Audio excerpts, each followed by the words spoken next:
Welcome to the Duncan Duo Radio Show, hosted by Andrew Duncan, the official real estate agents of the Tampa Bay Lightning. As Tampa Bay's top-selling real estate team with over $3 billion in sales and thousands of homes closed. Sell your home with ease, guaranteed in 14 days or they'll buy it. Visit theduncanduo.com. Here's your host, Andrew Duncan.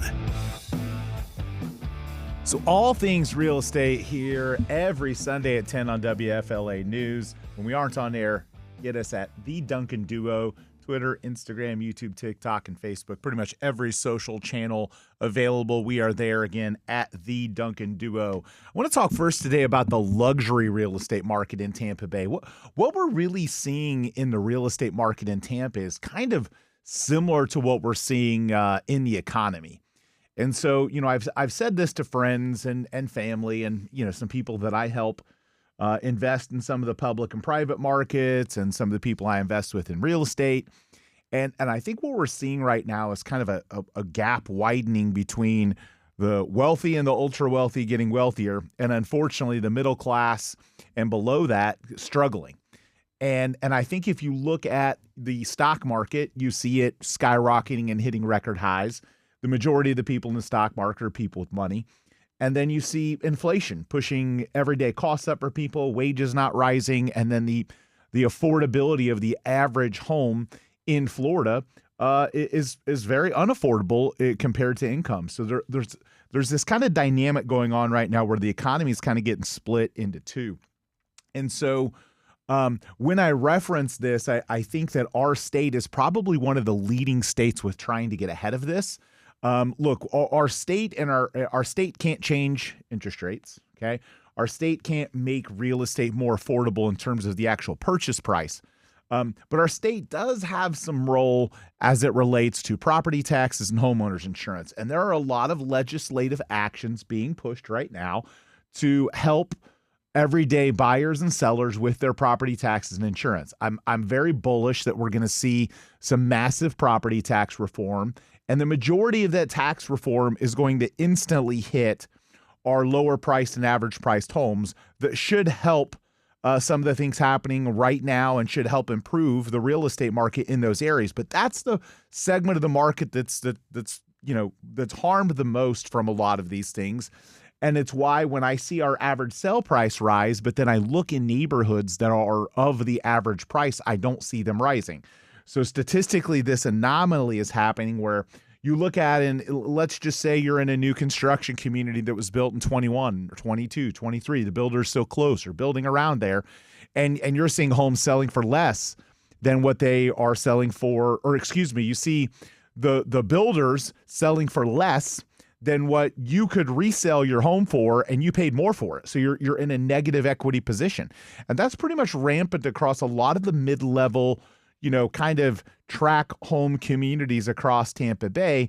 And that's where we kind of had this, tough impact.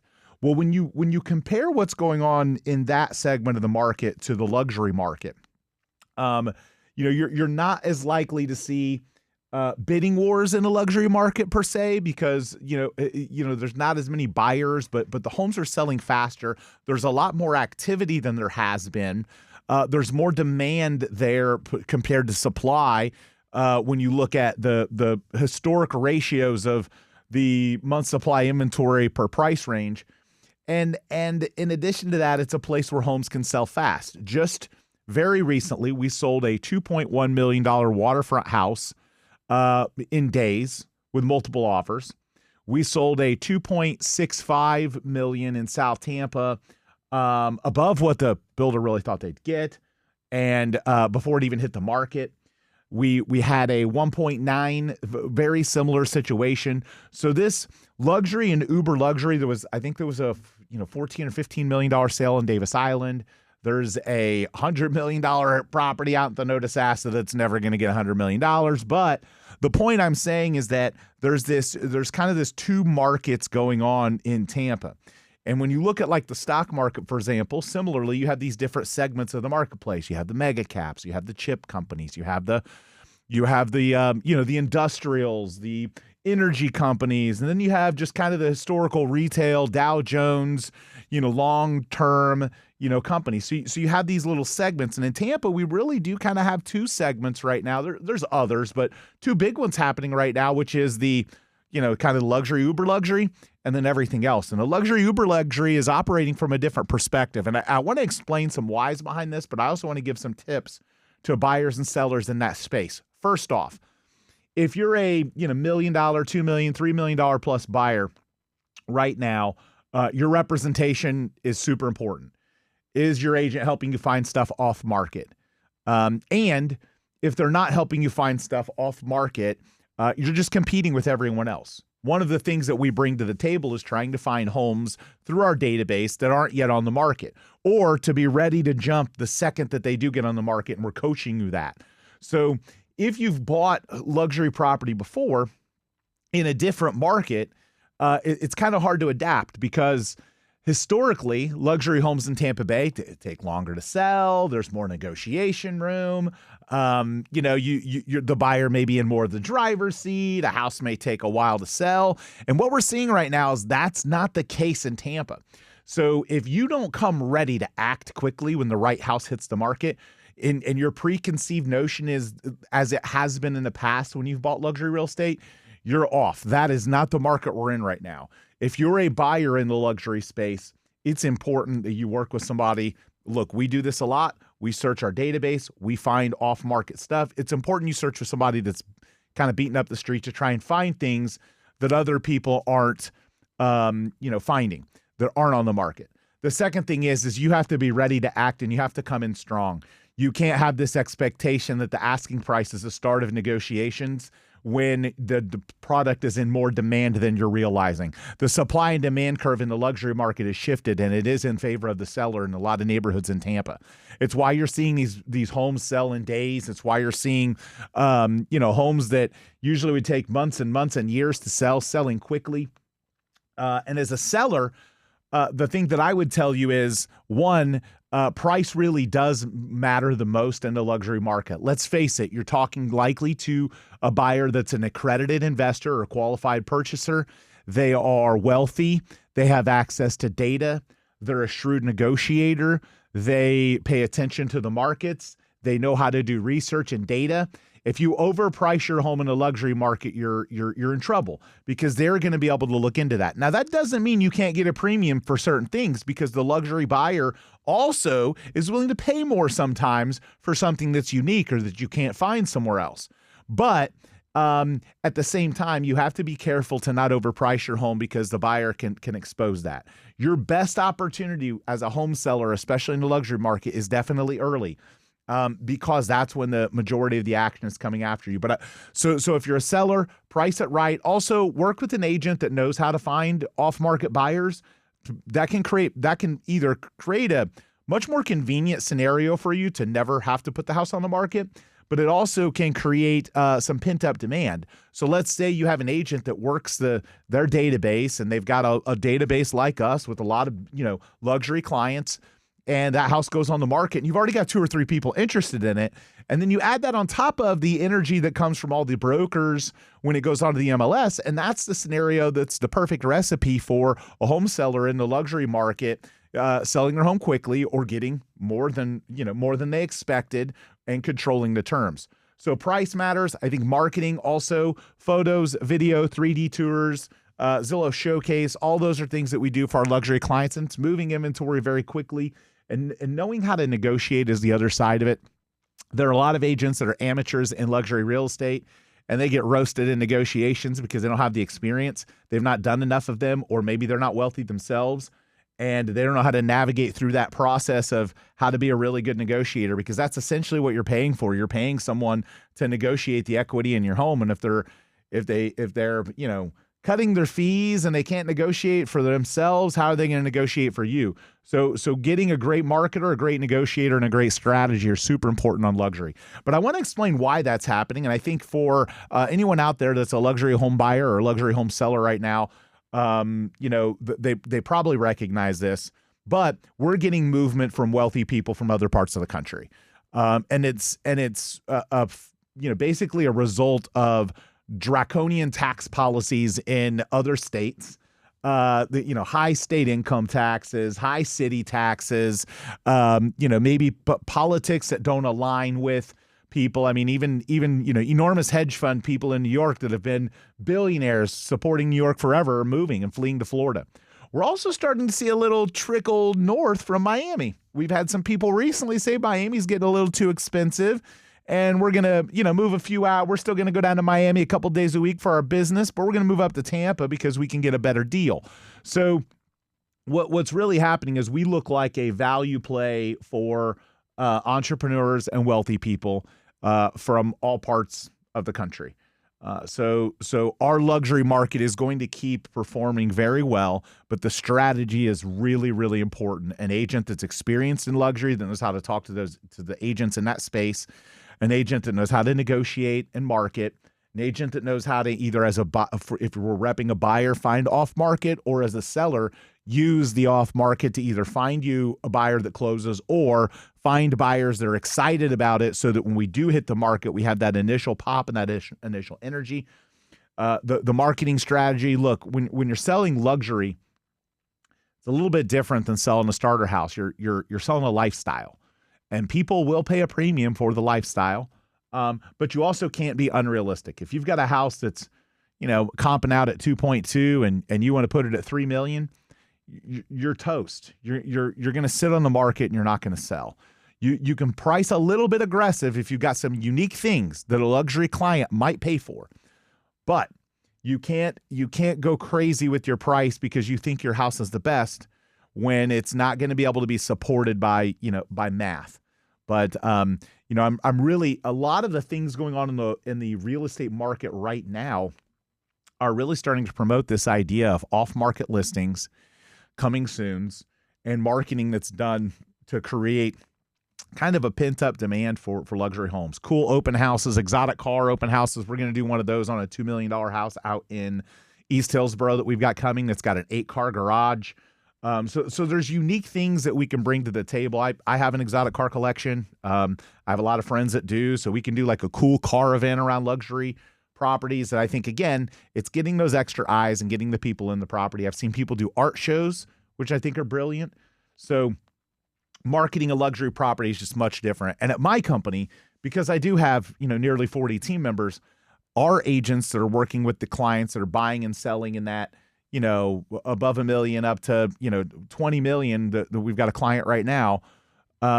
Our agents that are working in those spaces are completely different than the agents that are working the $200,000 client, for example. These are my experienced senior, been with me a really long time, tens of millions of lots of sales, and have a lot of experience in that space. So we'd love the opportunity to audition for the job, but if hopefully I've helped you today, make sure to give us a follow again at the Duncan Duo. If you're a luxury buyer or seller, always putting out relevant real estate information and tips. And we'll be back after a quick break here on the Duncan Duo Show.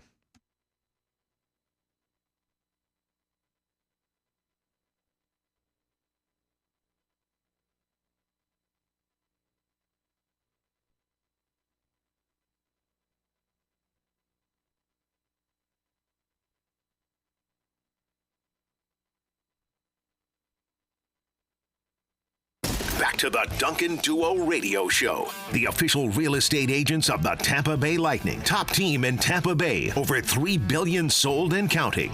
Now your host, Andrew Duncan. So I want to talk next about solar power for homeowners. And this is a really touchy topic because it's very challenging. There's a lot of misinformation out there. And unfortunately, I have seen far too many homeowners lose the sale of their property, get duped into a solar contract, be led to think that solar power is going to massively improve the value of their home, and it's just not accurate. If you think that there is a chance of you selling your home in the next few years, please do not enter into a solar contract. Now look, when I say a solar contract, I mean paying monthly or some sort of lease, financing, something, okay? If you're going to pay solar, if you're going to pay cash for the solar for your house, maybe you live out in the country, but there's so many problems with putting the solar on your roof. There's problems with selling your house and the buyer not wanting it removed, and then there's all these problems because you owe money on it. There's problems with getting the banks to allow the assumption of these financing deals, and there's this misperception that it adds value. It really doesn't.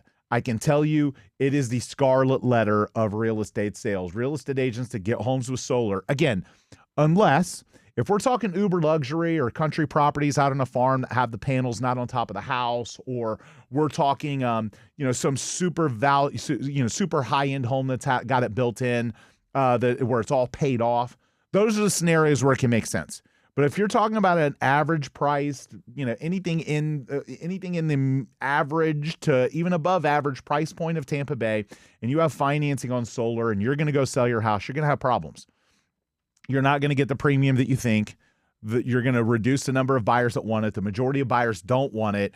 The majority of insurance companies don't want solar panels on roofs because they cause holes and leaks and damage. It's just a massive problem. Please don't do it. The scenarios where it makes sense is if you're going to live in that home for a really, really, really long time. And frankly, oftentimes people think they're going to, and then their plans change, and then they've got solar, and then it's a problem. So it literally has canceled more real estate transactions than almost anything else I've seen in my real estate career, because people get duped into solar deals thinking that it's going to increase their value because it reduces their costs. When you factor in the finance fees and the extra maintenance, I've yet to see a case study where it makes sense for most people unless there's a long-term plan, a long-term vision of staying in that home. If you buy your home for a few years and you got solar and you think you're going to get, more money for your house, you have shrunk the buyer demand dramatically, and you have most of the real estate agents don't want to deal with it because all of them have lost sales from it. All of them have had nightmare transactions when the solar company won't transfer the financing, or it can't get removed, or money is owed and the owner doesn't want to pay it. It is an absolute nightmare for real estate agents and for real estate transactions. So where it makes sense, and look, I think solar is an amazing thing. I just don't think our country is set up, and the economic thing, the ways that it's set up in a resale environment for most consumers is really beneficial to that consumer when all is said and done. Can it save money on utility bills? Yes. But again, at what cost? And at what point do you get your money back? Can it make sense on super luxury properties? Yes, it can, because you're not talking to a price-constrained consumer. Can it make sense on a property where there's a lot of land and the solar panels don't have to go on the roof and cause problems with insurance and leak and it's paid off? Yeah, it can. So I'm not hating on solar. I'm hating on the predatory financial agreements that most people enter into with the belief that they won't have a problem selling their house and that somebody can assume that financing and that everyone wants solar. The majority don't, which is why the majority don't have it on their home. So my advice today, if you're going to stay in your home a really long time and you can pay cash for solar, great. If you're going to stay in your home a really long time and you've done the math and you've figured out that you're going to save on your utility bill, and you're going to be in your house a really long time, you're still taking a risk. If you don't fit those categories, you're not luxury, you're not like a farm with land where you can put panels and not have them on the house, really think twice about doing solar. It has lost so many of our clients money. It's lost sales. It's people have gone under on their home because they can't make up the difference and don't have the cash. It's caused leaks. It's caused insurance claims. Again and again and again, I can't say enough things to have you really think twice about it. It can make sense. It can be effective. It can reduce your utility bills, but make sure you're doing the math. Get your calculator out, do the math. Make sure you're going to get the payoff. You're going to live in the house long enough, but also make sure you understand the ramifications of your home's value when the new buyer doesn't want the solar panels on the roof, doesn't want the risk, doesn't want the leaks, doesn't think of solar or believe in solar the way that you do. I do believe solar is in our country's future. I think over the next 10 years, we'll see a massive move towards it, but it's got to be in a different setup that doesn't cause that has to reduce the implications for the consumer and has to be, maybe builders start factoring it in, or maybe they put solar that interconnects all the houses at a location that isn't on top of a house. I don't know what the solution is. I do think solar has a bright future. I just don't think how it's set up right now is beneficial to most homeowners that look to sell their home. It's, like I said, it's been a deal killer. So we'll be back, continue this conversation about the Tampa Bay real estate market after a quick break here on the Duncan Duo Real Estate Show.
And we're back with the Duncan Duo Radio Show. Tampa Bay's #1 real estate team. Over $3 billion in sales, thousands of happy clients, and official partners of the Lightning. Now your host, Andrew Duncan. So back here on the Duncan Duo Show talking about the Tampa Bay real estate market.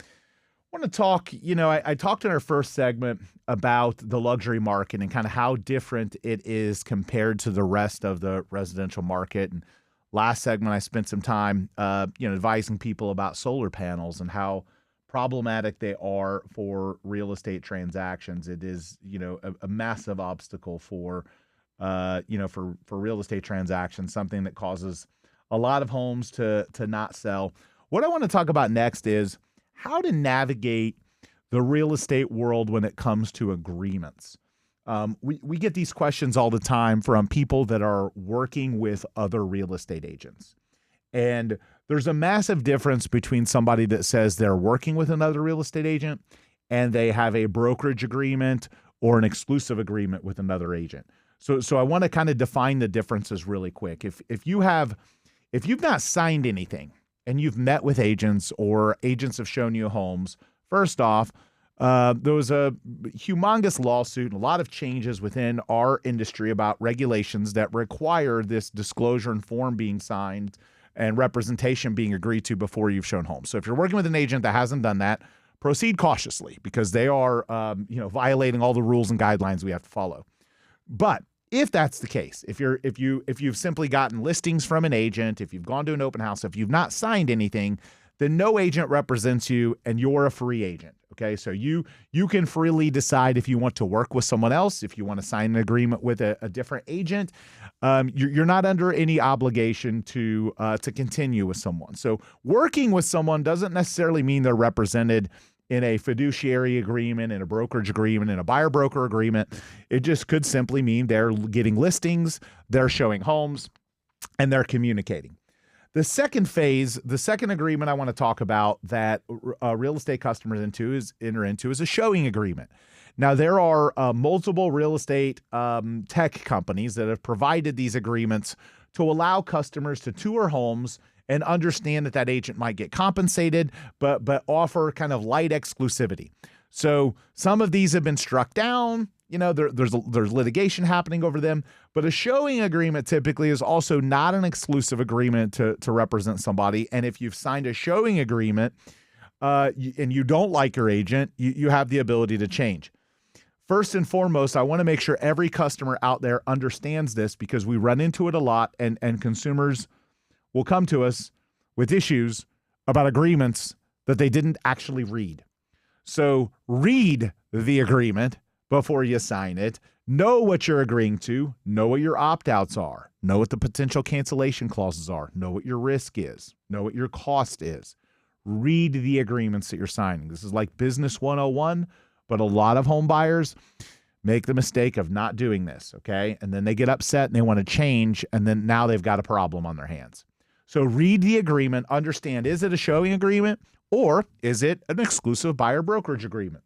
An exclusive buyer brokerage agreement is going to basically indicate that that agent or brokerage now represents you exclusively, meaning that you're not able to go and buy homes directly from someone else without the potential ramifications of that person pursuing you. Okay. You are now represented by them. They're going to show you homes and they're going to be paid and they're going to continue representing you. But also, again, understand and know what you're signing. So if you have signed this exclusive brokerage agreement, it may or may not have a cancellation clause.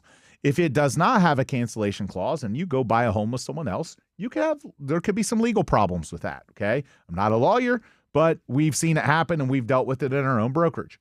So know what you're signing and know what the ramifications are. If you have a cancellation clause and you're unhappy with the agent that you're working with, then go through the process to formally get it canceled before you re-engage with someone else. You can simply tell that agent you've chosen to work with someone else. The language in that agreement and any financial requirements will depend from agent to agent and brokerage to brokerage. So you want to read that and then have the opportunity to opt out of that so that you can enter into an agreement with someone else. We find this happen quite regularly with buyers that we work with where they got convinced to sign something and then the service dropped off, or they're unhappy, or they think they hired the wrong agent. Whatever it is, sometimes consumers can get out of the agreement and be represented by someone else that they choose. Sometimes they cannot, or they have to pay a fine or a fee. So just make sure you understand what you're signing and understand what you're agreeing to and know the difference between either not being represented, showing agent, or exclusive buyer brokerage agreement. And so with that being said, even agreements that are not cancelable, if you're unhappy, have a conversation with the agent to attempt to try and work it out. Try and say, hey, look, here's why I'm unhappy. Can we fix this? Maybe the broker can assign another agent. Maybe that agent can assign another team member. Maybe there's another way to resolve it, especially if you pick the company that you know, like, and trust, and you believe in them. So I think that there are a lot of people that make this mistake and then they go right to I want to work with someone else. And there may be another solution within that company. And if there's not, then the opposite, even if you don't have a cancellation, try and talk it through with the agent or the agent's broker to potentially find a way to have the agreement canceled. What I can tell you is any legal agreement can be canceled by the two parties agreeing to cancel it. Okay. So whether there's a cancellation clause or not, there are agreements that don't have a cancellation clause that get canceled, whether they can't find a way to work together, whether they choose they don't want to work together anymore, whether somebody doesn't want to hold them to the agreement, whether, all kinds of reasons would allow you to do this. And so next I want to talk about the listing agreement. Okay. So the listing agreement is basically the way a seller is represented by a brokerage and an agent in a real estate transaction. The listing agreement itself, specifically the exclusive right of sale agreement in Florida, it basically indicates this company is exclusively marketing your home, meaning you've got to refer all inquiries to it, meaning you can't have other brokers that you're also trying to get to market the house without that agent's consent. The agent can give those brokers the authority, but you become exclusively represented by that seller. Exclusively represented by that broker as a seller. So when you go on the market, if you get to the point where you're unhappy, and man, I have to tell you, we get this call all the time, especially in a challenging market where we advertise a lot. We have a great track record. Somebody hires an agent. Agent isn't doing what they're supposed to do. Customer wants to cancel. Customer wants us to come out and list the house. We can't. We can't list your house. Your house is listed with someone else. You have an agreement. Read your agreement. Determine, do you have the ability to cancel? Does the agreement give you the authority to cancel? And if not, can you attempt to talk to you're going to have to you're going to have to get away from the avoidance of conflict here and have a conversation with the agent or the broker to attempt to negotiate something. If your agreement doesn't have a cancellation clause, you're going to have to see if you can get them to mutually agree to allow you to cancel. If you can't find a way to work it out, if you can't find a way to have them assign another agent, deploy some additional marketing, reduce the price. What I can tell you most of the time, most of the sellers out there that want to cancel with their agent and they're unhappy with their agent, most of the time it's your price, sellers. most of the time. Not all the time, but most of the time. You're unhappy because the home isn't getting any action. You think the agent's not marketing it. Man, it doesn't matter how well you market a can of Coke if you've got it priced at $20, nobody's buying it, okay? I could run all the ads in the world, okay? People don't have to pay $20 for a can of Coke, okay? If your house is overpriced, consumers are going to, no amount of marketing is going to get someone to overpay for it. So fix your price.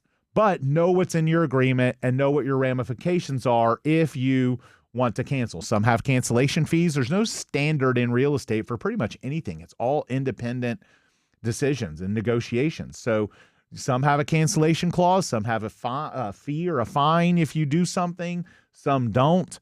And you just have to know what you agreed to. But no matter what's in that agreement, if you're unhappy, before you start running to every other agent in town and saying, hey, come help me, read your agreement and look to try and resolve it with the broker. See if there is a path to getting out of the agreement. We've had plenty of sellers that were unhappy call us and, they stay with their agent. We've had plenty that have called us wanting us to come out and list their house or meet with them, which you can't while you're on the market. And then they get out of their agreement, whether that is they cancel it and they pay a fee, or they simply have conversations or they make enough noise with the listing agent or the broker and they mutually agree to part ways and they agree that they're not going to be able to do business together. So that is also something that happens and is common. So that's kind of a breakdown of the agreements in the real estate space. I'm not going to go into commercials a little bit different. I don't have Grant Holcomb for my team on. He's our resident commercial expert. I don't have him on the show today. Commercial agreements are different and have some more nuances. Same with lease agreements, not something we do a lot of, but that's a breakdown of kind of the main agreements in the real estate space. The other thing I'll tell you, a lot of the home sellers I'm seeing make mistakes right now. One of the most common mistakes I see sellers make when they want to change agents is they want to go right back on the market. And I understand why, especially if you have financial problems, because you don't want to you don't want to keep making the payments, or you need to sell, or you're in a desperate situation, or you're ready to buy something else. But understand that if your house has been on the market for 6 months and you want to take it off the market with the current agent and go right back on with the new agent, all the same buyers have seen the house. Okay. And you're not going to look like a new listing. The thing that you messed up with the first agent, you need to not replicate with the second one. So let me explain what I mean by that. The first agent, you probably overpriced it and poorly marketed it, okay? If you rush it back to market the same thing again, because you want it on the market, because you want to check a box. Selling real estate ain't checking a box, okay? Our goal is to strategize and come up with the best actions to get your home sold in the fastest amount of time and for the most amount of money. So if you go right back on the market, all the consumers have already seen it. You don't look fresh, you don't look new, and the days on market within all of the websites, okay, the days on market matter. Customer looks and sees 180 days on market, they click next. You have to reset that, and you need 60 days to reset that on all the real estate portals, and then you look like a new listing again. You can have new photos, you can come on the market, and there'll be a new swath of buyers that have shown up that don't know that your house is on the market. Now, can their agent click through and figure it out? Yeah, but they won't know. You have the ability to look like a fresh new listing again. Taking it off for that 60-day period is one of the best things that you can do to remarket your house. And the amount of money that you think you're gonna save by selling it quicker, by putting it right back on the market when it's already been on the market forever, is negligible because you're going to lose price. You might think, oh, I'm going to sell it faster so I don't keep eating mortgage payments. No, you're going to keep eating mortgage payments because every consumer is going to click next because you have too many days on market and you haven't done anything to reset or make your house look sexy again. The house has got to have an appeal to it. And if you let it sit on the market forever and throw it right back on without re-strategizing, you're repeating the same problem that caused your house not to sell in the first place. So take it off, let it come off the market, remarket it, shoot new photos, get some new angles, get a different agent's perspective, get your price adjusted to where it needs to be, and go on the market the second time like you should have the first time, and your home will sell. So we would love to help you with that. You can hit us up at duncanduo.com for a home value estimate, instant cash offer, or setting an appointment with our team to talk to you about our maximum exposure marketing plan to sell your house. And I'll be back wrapping up with our last segment after a quick break here on the Duncan Duo Show.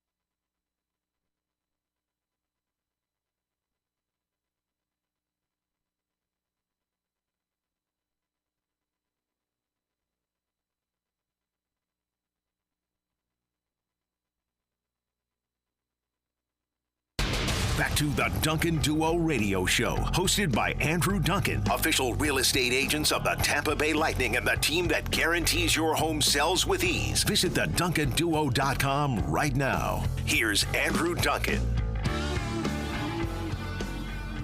So we're back talking about Tampa real estate. We're going to talk about AI a little bit. And look, I think everyone's tired of hearing those two letters, right? Like it's kind of engaging with every part of society. Like it's taking over, it's this, it's that, and there's the doomers and then there's the optimist. And I try my best to be the optimist when everyone's dooming and saying we're going to end up with iRobot or Terminator again. So, but I want to talk about AI in terms of productivity for the real estate business, because it's something we've been rolling out at a faster pace than I think any other real estate company in Tampa Bay. Massive investment. I'm a shareholder of one of the most forward-thinking real estate tech companies in the country, and we've rolled out AI texting and calling to our database to communicate with our database and keep them updated on what is going on with their home sale, what is going on with their home search, or simply to answer their questions and provide information. And it's something that I'm kind of blown away by, because every day I see, our AI agents texting and calling and talking to our customers and how fast it's improving and growing. And I just see this massive revolution going on in real estate right now. I think the best real estate agents and teams are going to get better because AI is going to improve their productivity and their profitability. I also think that because of that massive investment, the real estate agents right now that aren't at the companies that are massively investing in that and really leading with it, they're going to fall behind because they're only going to be able to touch so many people. The real estate business is a touch game. The more touches that a consumer can get, the more marketing impressions that a consumer gets, the more likely that customer is to work with that company. And I've always been a marketer, billboards, radio, TV, the Tampa Bay Lightning, right? And so I understand the concept of forced multipliers and multiple impressions that a customer gets and retargeting on websites. But AI takes this to a new level because it can be very customized, and agents out there need this because agents want to show and sell real estate. They don't want to make 100 calls a day. They don't want to be telemarketers. They don't want to text, they don't want to be texting leads all day long to try and get a response. So if you're listening to this and you know a real estate agent that's struggling, somebody that doesn't have the capability of investing in the technology that's going to lead the real estate industry. If you know somebody that's on a team that has like really high referral fees to a third party portal like a Zillow or a Realtor, these are businesses that are gonna have obstacles because the margins are so compressed that when AI advances enough, the teams that have enormous databases can basically build out these same systems for themselves without having to pay large amounts of money to these portals. So if you're an agent that isn't making the money that you want to make on the number of transactions you're doing, if you're an agent that is struggling, if you're somebody that's thinking about getting into the real estate business, if you know someone that's thinking about that, we are massively integrating AI better than anyone else, and I'm really excited how fast it's moving and how many opportunities that are happening for my agents. I just had an agent this week. She's been with the company less than a year. She's been every month. It seems like she's breaking her new high sales price. Has 6 homes under contract. We have another agent that's brand new that just put an $800,000 home under contract. And so what's happening is our agents are going to get better at presentation. They're going to go on more appointments. They're going to go on more presentations because all of the other work that real estate agents have to do, we're basically taking that off their plate so they can focus on what they do best. So if you're a real estate agent and you want those at bats and opportunities, you're not happy where you are, you're not hearing the conversations about how AI is rolling out. I had somebody the other day that called me and they said, I asked my team leader about AI and they told me that we'll deal with it when it gets here. When it gets here, it's already here, sir. So if you're a real estate agent looking for change, if you're a real estate consumer that wants the company that's using leading edge tools to edit your photos and videos, to market your property, to find target audiences, if you want the most AI forward real estate team and company in Tampa Bay, I believe we're it. If you're a real estate agent, you can hit us up at jointheduo.com. A couple things you can do there. You can apply directly for any open positions. You can set an appointment with myself. It literally goes right on to Calendly to talk about your career and what you want to get out of your real estate career, because every single agent has a different definition of success. Every single agent has a different goal that they want for their life, and we want to help you accomplish your desired goal. And in addition to that, you can also message us on any of our socials at The Duncan Duo, Twitter, Instagram, YouTube, TikTok. So share this. Share what we talked about today with a real estate agent that you know that's struggling, that isn't hitting the numbers and having the income that they want, feels like they're stuck, or is thinking about getting into the industry and is new. This is a great time for forward-thinking, techie, brand new agents, youthful people that want to embrace new levels of technology. So again, you can do that at jointheduo.com, and we would love to talk to you. Next, I want you to write down a save the date. Save the date, June 13th. Okay, June 13th is going to be our annual appreciation party at Amalie Arena. It's on Saturday. I'll start talking about it the next few weeks on the show, so you can make sure to RSVP and get your free tickets. We're going to do a really cool thing at the arena this year, much different than what we've done in the past. In the past, we've had people skating on the ice. We've done that for almost a decade.